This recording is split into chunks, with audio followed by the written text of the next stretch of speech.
इंसान कभी विचार किया है यहां पे किस लिए आया है और आखिर जाना कहां है, किस लिए आया है। आमतौर पे लोगों का एक रवैया बन चुका है, खाओ पियो ऐश उड़ाओ, ये जग मीठा अगला किसने देखा है। अगला जिन संतों ने, पीर फकीरों ने, पैगंबरों ने देखा है उनकी मानने को तैयार नहीं होता। उनके लिए कह देता है कि नहीं, वो वैसे ही कहते हैं, फजूल की बात करते हैं, यूं ही कहते हैं, जबकि ऐसा नहीं है। तो भाई ये सोचो, आप किस लिए आए हैं, क्या आपका काम है और क्या कर रहे हो, ये जानना अति जरूरी है। एक बात आपको बताएं, हमारे धर्मों में इंसान को सर्वश्रेष्ठ बताया है कि सबसे श्रेष्ठ इस धरती पे अगर कोई प्राणी है तो वो है मनुष्य। हिंदू धर्म में कहा है सर्वश्रेष्ठ, अति उत्तम जून, सरदार मुखिया जून। इस्लाम धर्म में बोला गया खुद मुख्तियार जून। सिख धर्म में कहा गया सर्वश्रेष्ठ सरदार मुखिया जून।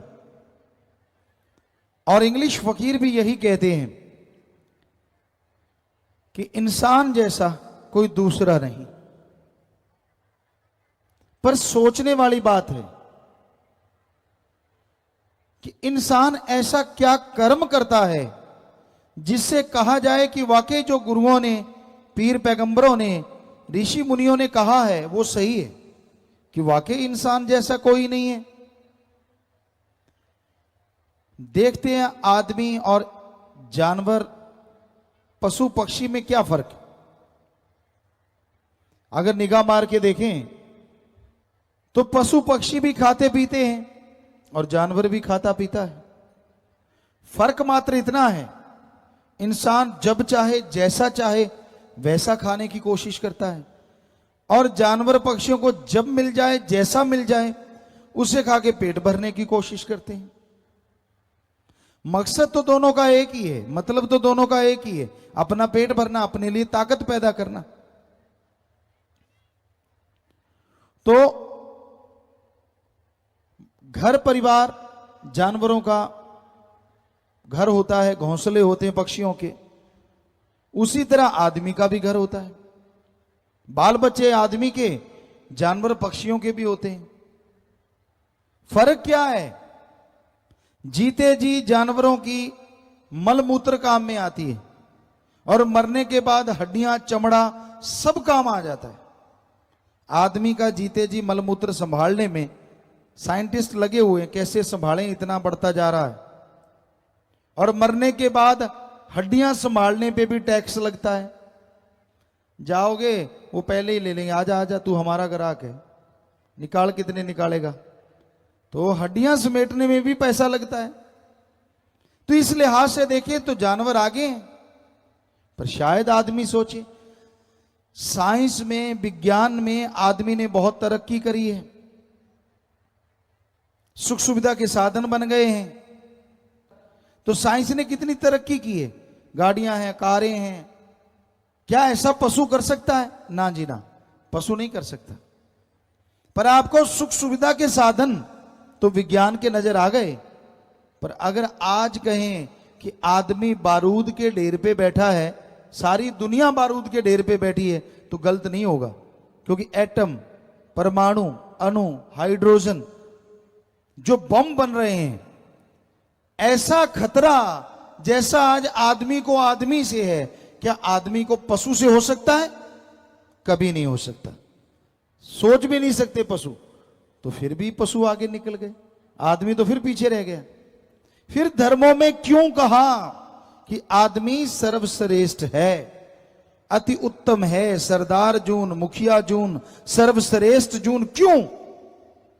एक कारण है, आदमी इस मृत्युलोक में, इस घोर कलयुग में अगर चाहे तो भगवान को यहां वहां दोनों जहान में देख सकता है, जबकि पशु पक्षी चाहते हुए भी उसे नहीं देख सकते।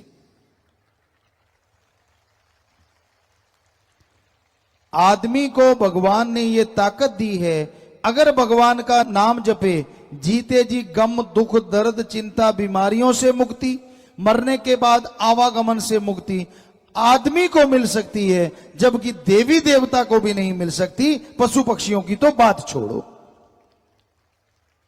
इसलिए आदमी को हमारे गुरुओं ने, ऋषि मुनियों ने, संत पीर पैगंबरों ने सर्वश्रेष्ठ कहा।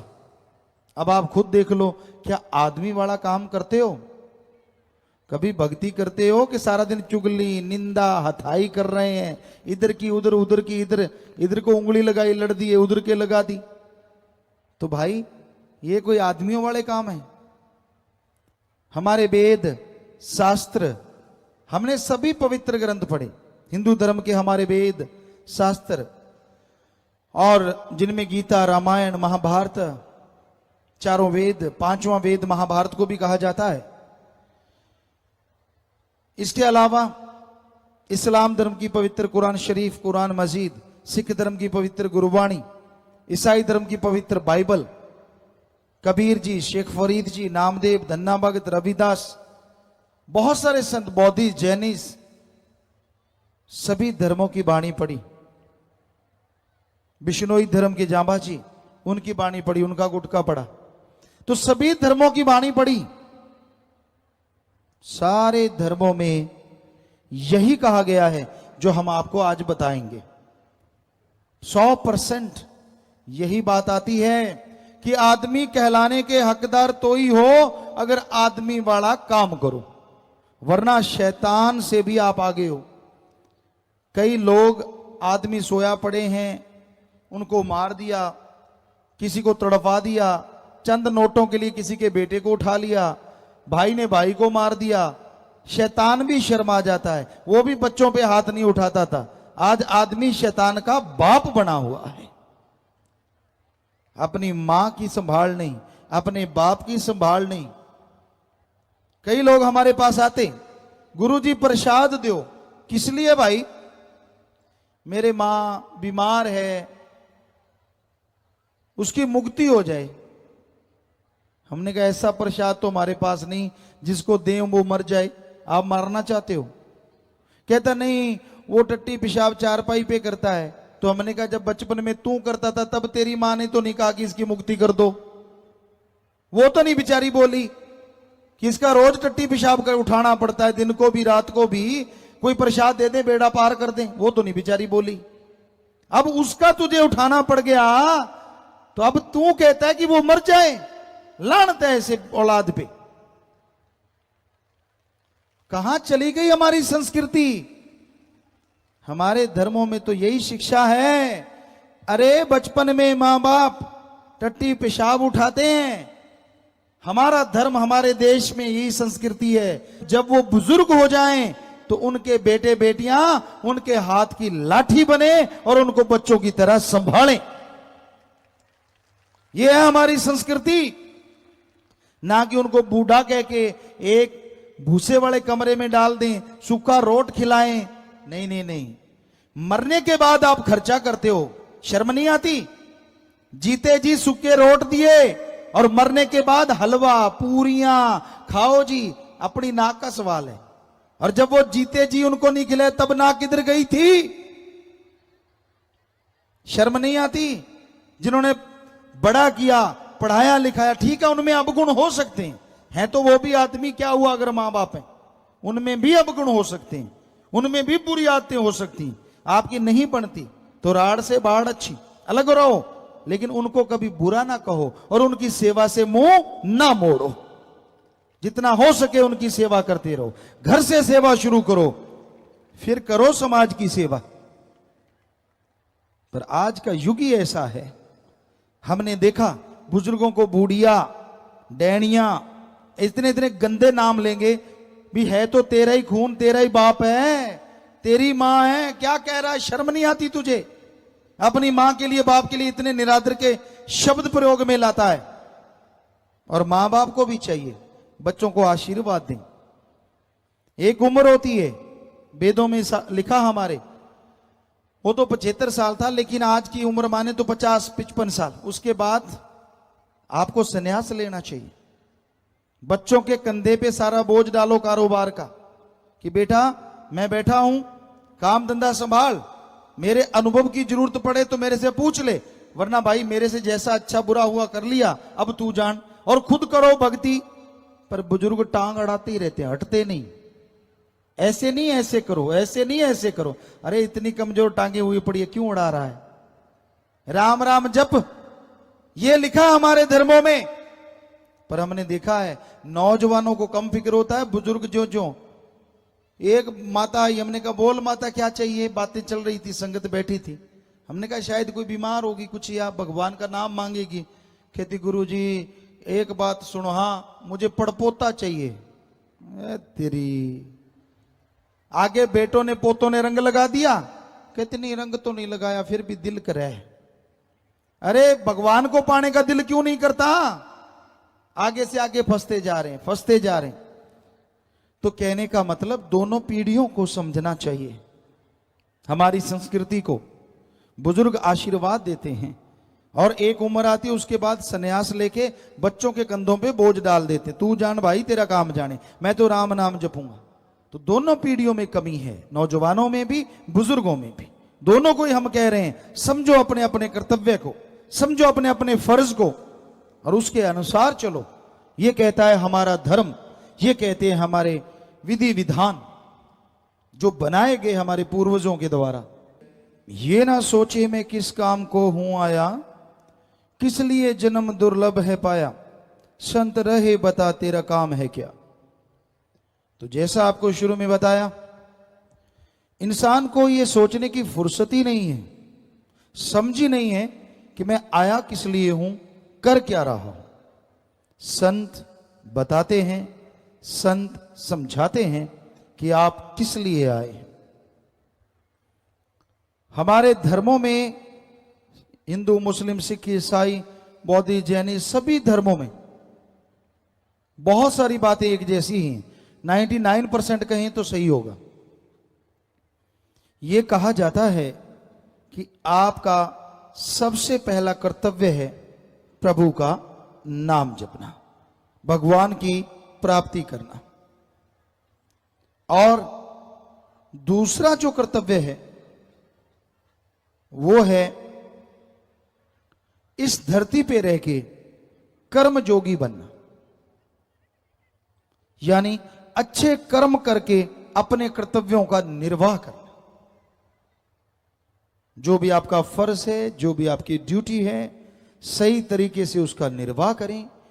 ठगी, बेईमानी, भ्रष्टाचार, लूट खसूट, किसी का हक मार के खाना, ये हमारे सारे धर्मों में मना है। झूठ बोल के लोगों को बुद्धू बनाना, बिना वजह बहसबाजी करना, नशे करना, ये सब बर्बादी का घर है। आप देख लो, अच्छे भले मानस होते हैं, अच्छे बड़े घर होते हैं, जब नशा घर में बढ़ जाता है तो बर्बादी ही बर्बादी हो जाती है। हर धर्म में लिखा है कि भाई नशा ना करो, नशे बर्बादी का घर है। हमारे देश में किसी नशे के लिए किसी भी धर्म में कोई जगह नहीं है। कई लोग कहते हैं गुरुजी नशा बंद नहीं होता, ठेके खुल जाते हैं। आप पीना बंद कर दो, देखते हैं ठेके पशुओं के लिए खुलते हैं क्या? कर दो बंद, फिर देखते हैं कैसे खुलेंगे ठेके, जब कोई जाएगा ही नहीं लेने। तो आप पीते हो, आप नशे करते हो, तभी ये खुलते हैं भाई। पशुओं के लिए तो कोई ठेका खुलता नहीं। तो इसलिए आपको जागना होगा, समाज को जागना होगा, नशों को त्यागना होगा। नशे बर्बादी का घर हैं, कभी किसी को खुशहाल नहीं बनाते। हमारे देश में तंबाकू के नशे से जितना कुछ बनता है, अफीम की खेती से, उसमें 1 मिनट में मरने वाले 2 लोग हैं। यानी जैसे आप घड़ी देख लो, 1 मिनट हो गया, अपने देश में इन नशों से 2 लोग मर जाते हैं 1 मिनट में। इतना बर्बादी हो रही है। ये डॉक्टरों का रिसर्च हमें दिया गया, लिख के बताया। तो भाई ये बड़ी दुखद पहलू है। हमारा देश धार्मिक देश कहलाता है और इस धार्मिक देश में सबसे ज्यादा लोग जो मर रहे हैं वो अधर्म का कर्म करके, यानी नशे करके। धर्म कहता है नशा करो, धर्म नशा करने से रोकता नहीं। नशा करो और डट के करो, पर राम नाम का करो, अल्लाह की इबादत का करो, वाहिगुरु की याद का करो, भगवान की भक्ति का करो, करो जितना मर्जी। फर्क क्या है दोनों नशों में? अब दुनिया के नशे जितने करोगे, शरीर बर्बाद, तन बर्बाद, मन बर्बाद, आत्मा बर्बाद, परिवार बर्बाद, घर बर्बाद और कुल का नाश।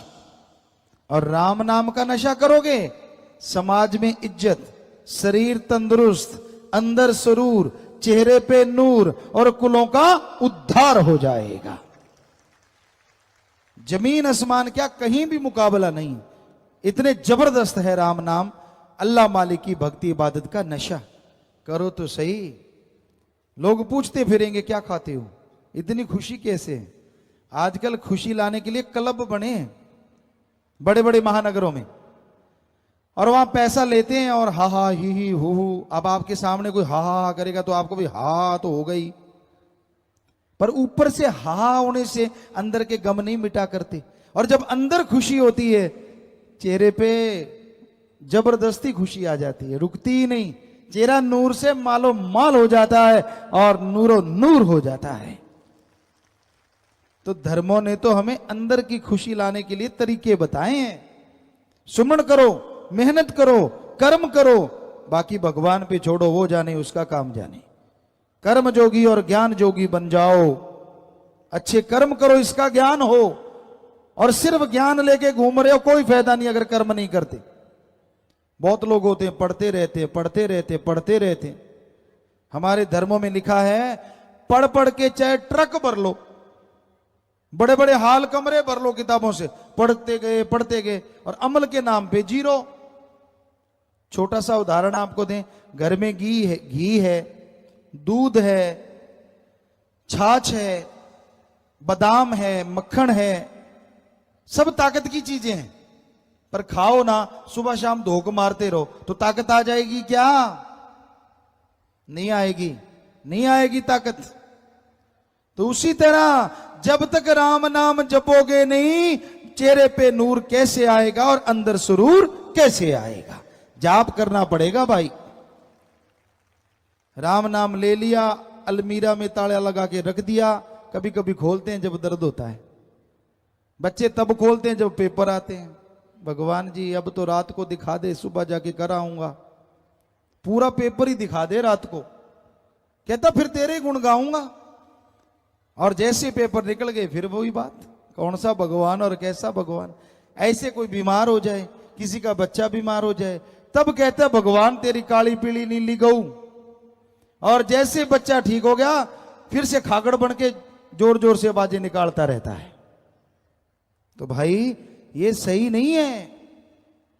भगवान को लगातार याद करो, सुबह शाम। जैसे जरूरी है ना रोटी खाना, भोजन करना, वैसे समझो भगवान का नाम लेना भी जरूरी है। भोजन करने से ताकत आए ना आए, हम आपको लिख के गारंटी देते हैं, राम नाम सुबह शाम जपने से आपको ही नहीं, आपकी कुलों को भी ताकत आएगी, आपके परिवार तर जाएंगे। ऐसा है राम नाम। फिर भी आप ना जाप करना चाहो तो भाई हम क्या करें? ऐसी तो कोई चीज नहीं, जैसे भैंस को खिलाते हैं, एक पाइप सी होती है लकड़ी की, अगर वो दवाई ना ले तो भर के उसके मुंह में ठूंस देते हैं कि पीना ही पड़ेगा। अब ऐसा तो आपके साथ हम कर नहीं सकते कि राम नाम डाल के मुंह में डालने के ले पीना ही पड़ेगा। आप तो आदमी है, मानस है, पशु तो है नहीं। इसलिए आप मर्जी के मालिक हैं और अपनी मर्जी से ही जाप करो, फिर देखो नजारा। सच्चे दिल से, सच्ची भावना से अगर जाप करोगे तो फल मिलेगा। कहते शिकारी वो होता है जिसको लगे लगे ना करना पड़े, अपने आप ही पकड़ ले शिकारी।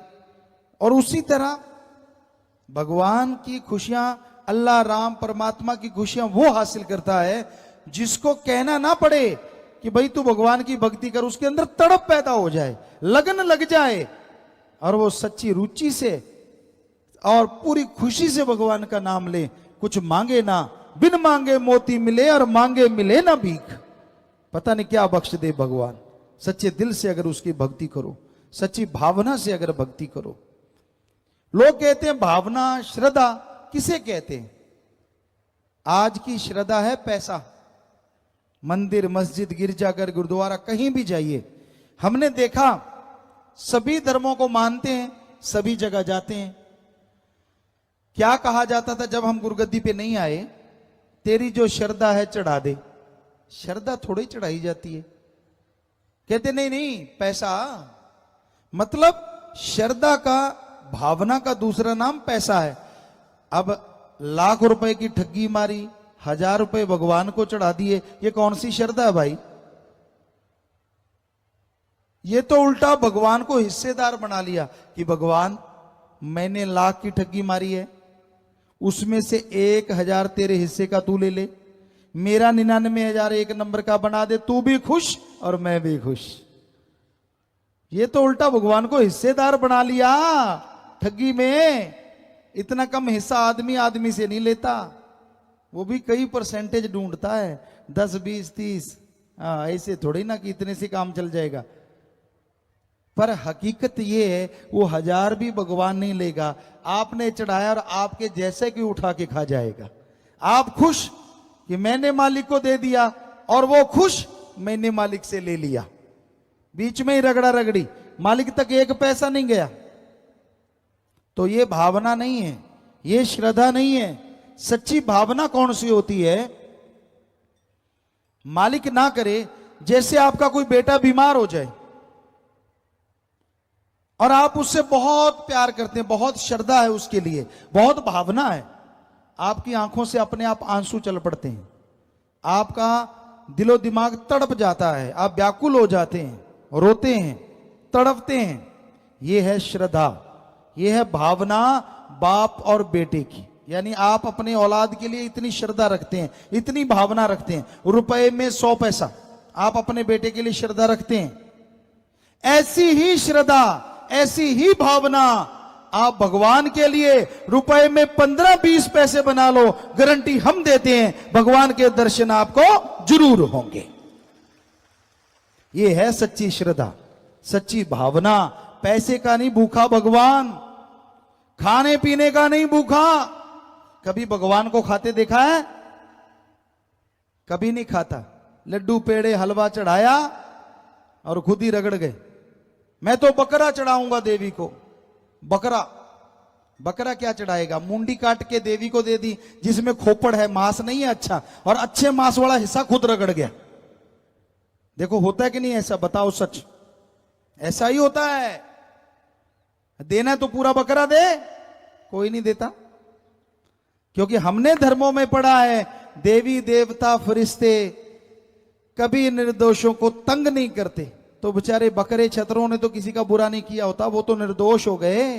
वो तो निर्दोषों का साथ देते हैं देवी देवता। तो ये आपका ही बनाया हुआ प्रोग्राम है कि उसको ये दे के खुश कर लेंगे, क्योंकि खुद खाना है उसके नाम पे। वो नहीं किसी को मारते, वो नहीं कहते कि मुझे बकरा दे, छतरा दे, ये दे।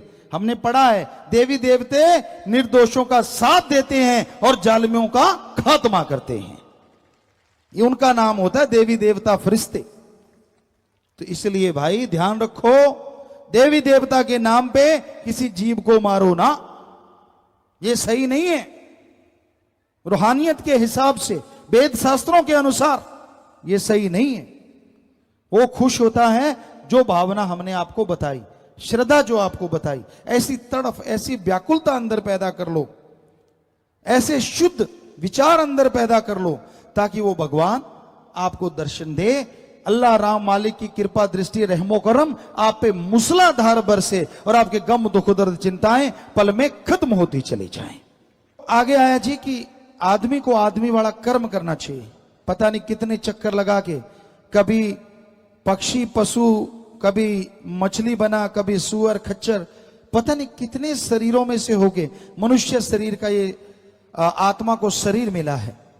तो इसलिए हे भाइयों, हे बहनों, हे बुजुर्गों, हे बच्चों, उस मालिक का नाम जपा करो, भक्ति करना ना छोड़ो, उससे आपको 100% लाभ होगा, तन मन धन में, घर परिवार में, और आत्मिक तौर पे, सामाजिक तौर पे आपकी खुशियां बढ़ती जाएंगी। ये हकीकत है। ये जन्म मिला प्रभु मिलने की बार, रहा खाने सोने में यूं ही गुजार, कुछ कर ले विचार क्यों बनता गंवार। दिन रात खाने पीने में मस्त ना हो जाएं, बल्कि समय निकाल के मालिक का नाम जपा करें। सुबह रफा हाजत जाते हो, फ्रेश होने के बाद मालिक की याद में आधा घंटा दे दो, क्या जाएगा आपका? वैसे भी तो टाइम लगाते हो, गपशप मारने लगो 2-3 घंटे का नहीं पता चलता, चुगली निंदा करने लगते हो पता नहीं लगता कितना टाइम चला गया। तो ये तो आपने अपने लिए, बच्चों के लिए, पीढ़ियों के लिए, औलाद के लिए टाइम देना है। तो इसलिए कम से कम आधा घंटा या घंटा सुबह और ऐसे शाम को आप नियम बना लो, टाइम फिक्स कर लो, इस टाइम पे जाप करना ही करना है तो कर लोगे। अगर वैसे कहते रहे तो मुश्किल है भाई। एक सज्जन ने चिट्ठी डाली, कहता गुरुजी मैंने सोचा मैं भक्ति किया करूंगा, मन को कहा कि मन मैं भक्ति करूंगा, तू रोक के दिखा। मन कहता कर ले भक्ति, मुझे क्या। कहने लगा रात को रोटी कम खाऊंगा, आधी रोटी कम खाऊंगा ताकि सुबह जल्दी जाग जाऊं, और रात को रोटी खाने लगा। कहता सब्जी इतनी स्वाद लगी पहले कभी लगी नहीं थी, आधी कम खानी थी, एक ज्यादा ठोक गया,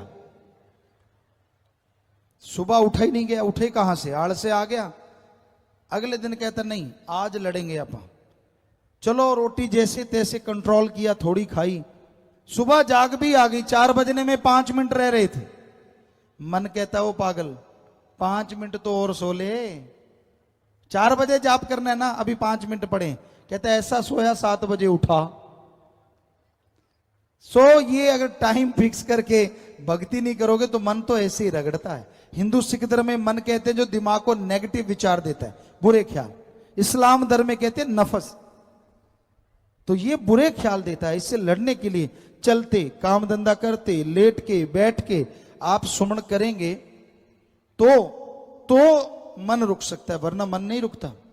हंकार देगा, खुद ही में डुबोए रखेगा, मुझे ये क्यों नहीं, मुझे वो क्यों नहीं, मुझे फलां क्यों नहीं, पता नहीं क्या क्या मन की रील चढ़ी रहती।